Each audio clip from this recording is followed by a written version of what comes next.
Are you finished?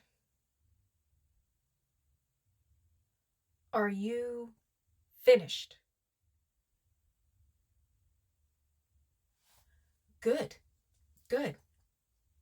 Because I have allowed you to drone on and on in an attempt to give me a lecture about why and how and when I should be covered completely in hijab, when that is not in any way a form of religion that I follow. Being something of a deity myself, of course, it wouldn't be a practice that I do. It's not a part of my culture.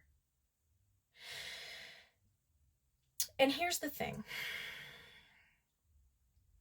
I know that there is a subsection of people in your community who are absolutely hell bent on, well, set on the idea that any female in their community needs to never, ever, ever be seen in public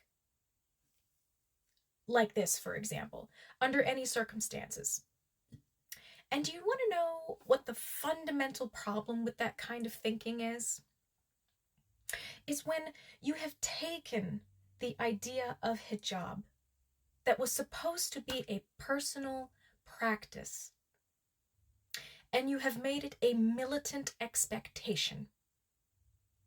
And I understand that you were conditioned to believe that any woman showing any scrap of skin, no good, morally and completely deplorable, useless, basically, absolutely ruined. I understand that.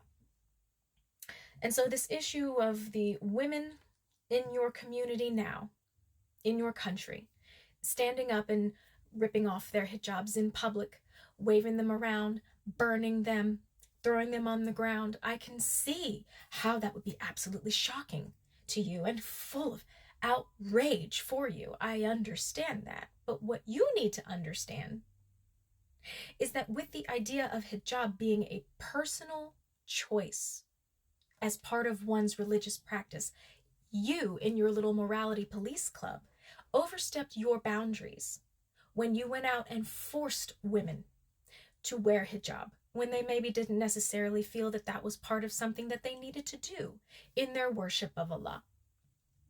Your Prophet Muhammad, peace be upon him, even had the hijab stated as a means of protection in a community, not a means of subjugation and control.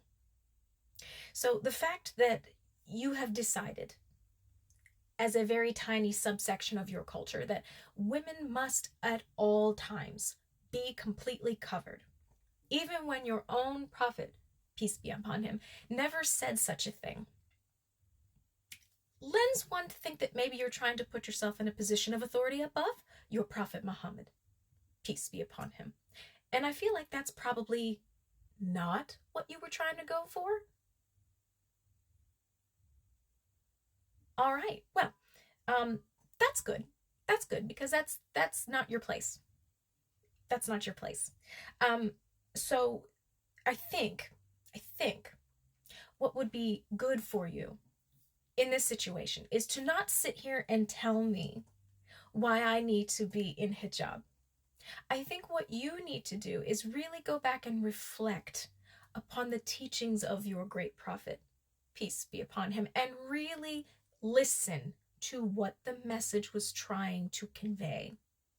Because I have a sneaking suspicion that he is most upset that his teachings are being so wildly misconstrued, when those teachings were, again, a means of protection and safety in social settings, and not a means of militant control. So, obviously, this appointment's over. You're gonna get up and you're gonna get out of my office. I don't care what you think is most improper. That's not your call, Cupcake. That is not your decision. Not by any means. Especially not anymore, now that you're here in the afterlife realm.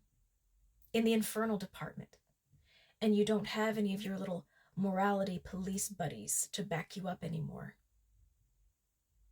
Now, get out of my office.